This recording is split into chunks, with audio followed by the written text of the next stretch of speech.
بسم اللہ الرحمن الرحیم۔ السلام علیکم ناظرین، میں آپ کا میزبان محسن رضا حبیبی قادری آپ کا استقبال کرتا ہوں ہمارے چینل فیضان اولیاء پر۔ دوستوں، آج کی ویڈیو میں ہم اللہ کے ایک ایسے عظیم ولی کامل کی بارگاہ کی زیارت کریں گے اور معلومات حاصل کریں گے جو اللہ کے پیارے حبیب صلی اللہ تعالی علیہ وسلم کی اولاد پاک میں سے ہیں۔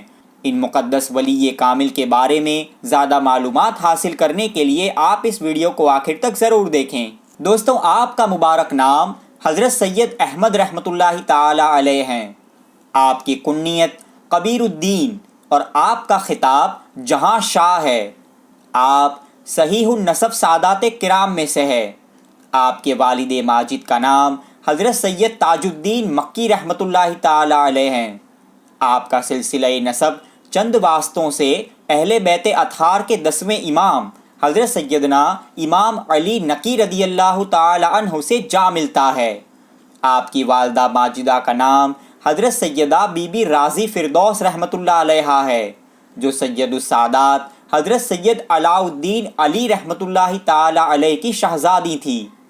آپ کی پیدائش مبارک جمعہ کے دن 27 رمضان المبارک صبح صادق کے وقت ہجری 789 میں مکہ معظمہ میں ہوئی۔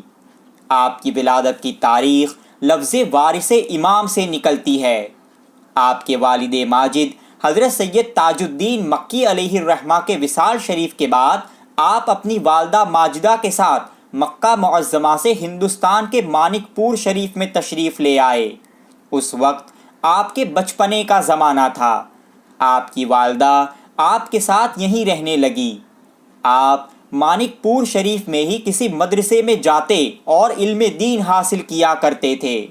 مدرسے سے فارغ ہو کر جب آپ اپنے ہم عمر بچوں کے ساتھ کھیلنے جاتے تو اس وقت بھی آپ کی زبان مبارک پر اللہ اللہ کا ذکر جاری رہتا تھا۔ ایک مرتبہ شہر مانک پور میں ایک وبا یعنی بیماری پھیل گئی۔ اس بیماری میں مبتلا ہو کر کئی لوگ مرنے لگے۔ روزانہ کتنے ہی گھروں سے جنازے اٹھا کرتے تھے۔ جب سارے لوگ اس وبا سے پریشان ہو گئے تو وہ شہر مانک پور کے ہی سلسلے چشتیہ کے ایک عظیم بزرگ حضرت سید عبد الواحد چشتی رحمۃ اللہ علیہ کی خدمت میں حاضر ہوئے اور عرض کرنے لگے کہ حضور، اس شہر میں جو وبا پھیلی ہے اس سے آپ واقف ہی ہے کہ کتنے ہی لوگ اس بیماری میں مبتلا ہے اور کتنے لوگ اس کی وجہ سے انتقال کر چکے ہیں۔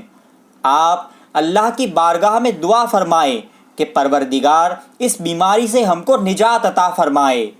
حضرت سید عبد الواحد چشتی رحمۃ اللہ تعالی علیہ نے اپنے سر پاک کو جھکایا اور مراقبہ کیا، پھر فرمایا کہ اے لوگو، اس بیماری کا دفع ہونا حضرت سید احمد جہاں شاہ کی دعا پر موقوف ہے۔ اگر وہ دعا کریں گے تو ضرور اس بیماری سے تمہیں نجات مل جائے گی۔ حضرت نے ان سب لوگوں کو بتایا کہ حضرت سید احمد جہاں شاہ اس وقت کہاں ہے۔ اس وقت حضرت سید جہاں شاہ کے بچپنے کا زمانہ تھا اور آپ کی عمر شریف 7 سال کی تھی۔ جب سارے لوگ آپ کے پاس آئے تو دیکھا کہ آپ بچوں کے ساتھ کھیل رہے ہیں۔ لوگ آپ کے قریب ہوئے اور ساری بات آپ سے کہی اور دعا کے لیے درخواست کی۔ آپ نے فرمایا کہ پانی سے بھرا ہوا ایک کٹورا لاؤ۔ جب کٹورا لایا گیا تو آپ اسے لے کر دوڑتے ہوئے جنگل کی طرف گئے۔ ساتھ والے بچے اور وہ لوگ بھی آپ کے پیچھے گئے۔ ایک جگہ ٹھہر کر آپ نے اس کٹورے کا پانی ایک پتھر پر ڈال دیا اور فرمایا کہ جاؤ، اللہ نے اس بیماری اور بلا کو تم سے دور کر دیا ہے۔ جب وہ لوگ اپنے گھروں میں پہنچے تو دیکھا کہ جو لوگ اس بیماری میں مبتلا تھے انہیں شفا حاصل ہو چکی ہے کہ گویا انہیں کبھی کوئی بیماری تھی ہی نہیں۔ سارے لوگ پھر سے حضرت سید عبد الواحد چشتی رحمۃ اللہ علیہ کی خدمت میں حاضر ہوئے اور عرض کی کہ حضرت، پتھر پر پانی ڈالنا اور بیماری کا دفع ہو جانا، اس میں کیا حکمت تھی؟ تو آپ نے فرمایا کہ اللہ تعالیٰ نے تم پر سوئی کی نوک کے برابر گرمی کھول دی تھی، جس کی وجہ سے تم پر یہ بیماری مسلط ہوئی۔ اس لیے انہوں نے پانی بہایا اور دعا کی جس سے وہ ٹھنڈی ہو گئی۔ اللہ تبارک و تعالی اپنے کرم سے حضرت سید جہاں شاہ کی شان کو لوگوں پر ظاہر کرنا چاہتا تھا، اس لیے یہ معاملہ ہوا۔ جب حضرت سید احمد جہاں شاہ رحمۃ اللہ علیہ کی والدہ ماجدہ کا وصال ہو گیا تو آپ مانک پور سے اوچ شریف تشریف لے گئے اور غوث زمانہ حضرت سید مخدوم جہانیہ جہاں گشت رضی اللہ تعالی عنہ کے چھوٹے بھائی قطب الاقطاب حضرت سید صدر الدین راجو کتال رضی اللہ تعالی عنہ کی خدمت میں حاضر ہوئے اور ان سے سلسلہ چشتیہ میں بیعت ہو گئے۔ حضرت کی خدمت میں رہ کر آپ نے تمام علم ظاہری اور باطنی حاصل کیے اور کچھ عرصے بعد خلافت کی نعمت سے سرفراز کیے گئے۔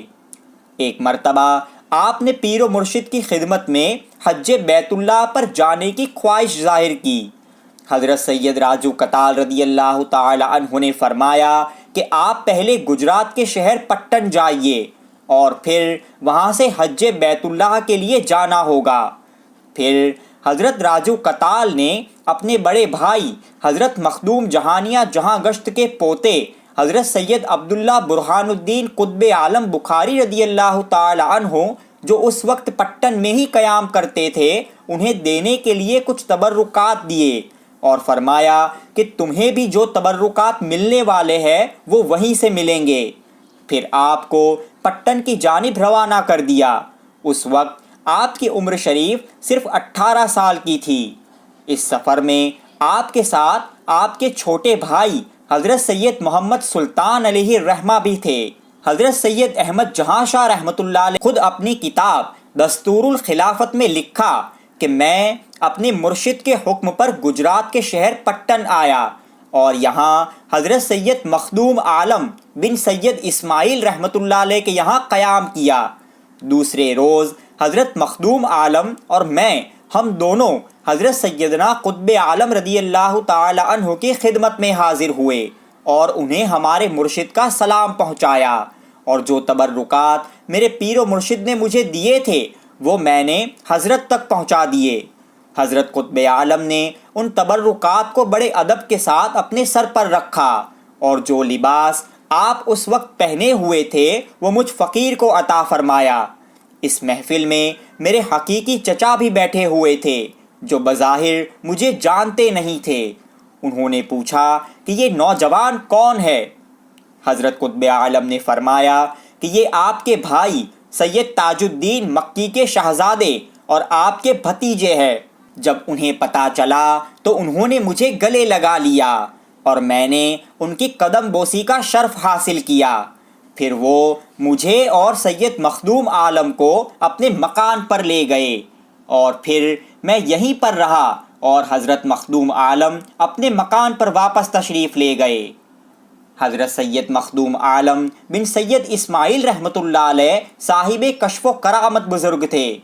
ایک رات انہیں سید عالم نور مجسم صلی اللہ تعالی علیہ وسلم کی زیارت کا شرف حاصل ہوا اور نبی اکرم صلی اللہ تعالی علیہ وسلم نے فرمایا کہ شہزادے تمہاری بیٹی کا نکاح سید احمد سے کرو۔ اس بشارت نبوی کی بنا پر حضرت سید مخدوم عالم نے اپنی شہزادی کا نکاح حضرت سید احمد جہاں شاہ رحمۃ اللہ علیہ کے ساتھ کر دیا۔ اس کے بعد آپ قریب 5 مہینے شہر پٹن میں رہے اور پھر حرمین شریفین کی زیارت کے لیے تشریف لے گئے۔ حرمین شریفین میں آپ 12 سال تک قیام پذیر رہے اور ہر سال حج بیت اللہ کی سعادت حاصل کرتے رہے اور روضہ رسول کی زیارت سے فیضیاب ہوتے رہے۔ اتنا لمبا عرصہ قیام کرنے کے بعد ایک مبارک دن آپ کو نبی رحمت صلی اللہ تعالی علیہ وسلم کی بشارت عظمیٰ ملی کہ بیٹے احمد گجرات کے شہر پٹن جاؤ اور مخلوق کی رہنمائی کرو، بہت سے لوگ تم سے فیضیاب ہوں گے اور بہت سے گمراہ تمہاری وجہ سے راہ راست پر آ جائیں گے۔ آپ نے حضور کی بارگاہ میں عرض کیا کہ یا رسول اللہ صلی اللہ تعالی علیہ وسلم، میں اسی مبارک شہر مدینہ طیبہ میں رہنا چاہتا ہوں تاکہ یہاں رہ کر آپ کے روضہ پاک کی زیارت سے فیضیاب ہوتا رہوں اور آپ کا سنگ در کبھی نہ چھوڑوں۔ سرکار صلی اللہ تعالی علیہ وسلم نے فرمایا کہ شہزادے تم پٹن جاؤ وہاں کے ہر خاص و عام کے تم سردار بنو گے اور تمہیں وہاں شہادت کا مرتبہ حاصل ہوگا۔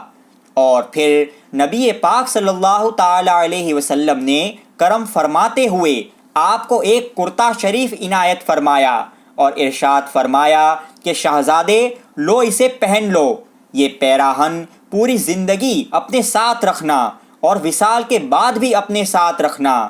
یہ پیراہن کبھی پرانا نہیں ہوگا، نہ اسے کبھی دھونے کی ضرورت پیش آئے گی اور نہ ہی یہ پھٹے گا۔ پھر مزید کرم فرماتے ہوئے رحمت صلی اللہ تعالیٰ علیہ وسلم نے اپنی اولاد پاک حضرت سید احمد رحمۃ اللہ علیہ کو ان بشارتوں سے نواز کر پٹن کی جانب روانہ فرمایا۔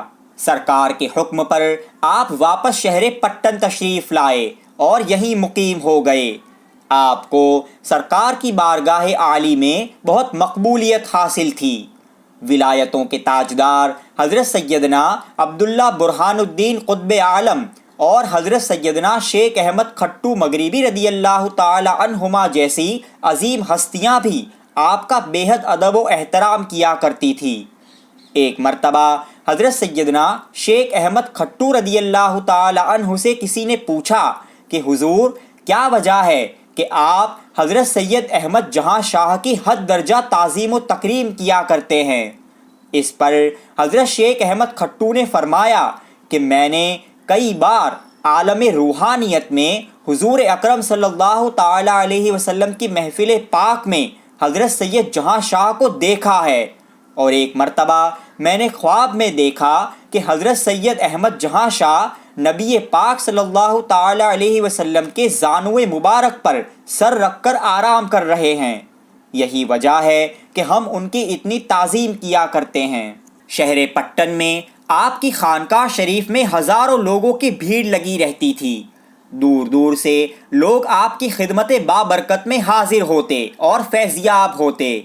ہزاروں گمراہوں نے آپ کے فیضان و کرم سے راہ ہدایت پائی اور کئی غیر مسلموں نے آپ کی نگاہ کرم سے دین اسلام کی دولت حاصل کی۔ آپ بہت ہی متقی اور پرہیزگار تھے اور عبادت و ریاضت میں مشغول رہا کرتے تھے۔ آپ فرائض اور واجبات کے ساتھ ساتھ نماز چاشت، اشراق اور تہجد کی پابندی کیا کرتے تھے۔ اللہ تبارک و تعالی نے آپ کو بہت سی اولاد عطا فرمائی۔ آپ کے 12 صاحبزادے ہوئے اور 7 صاحبزادیاں ہوئی۔ دوستوں یہ اس ویڈیو کا پہلا پارٹ ہے۔ انشاءاللہ اس کے دوسرے پارٹ میں ہم حضرت کی شہادت کا واقعہ اور کچھ حیرت انگیز کرامتوں کا ذکر کریں گے۔ یہ ویڈیو آپ کو کیسا لگا ہمیں کومنٹس کر کے ضرور بتائیں، اور اگر آپ نے ابھی تک ہمارے چینل کو سبسکرائب نہ کیا ہو تو سبسکرائب ضرور کر لیں۔ السلام علیکم ورحمۃ اللہ وبرکاتہ۔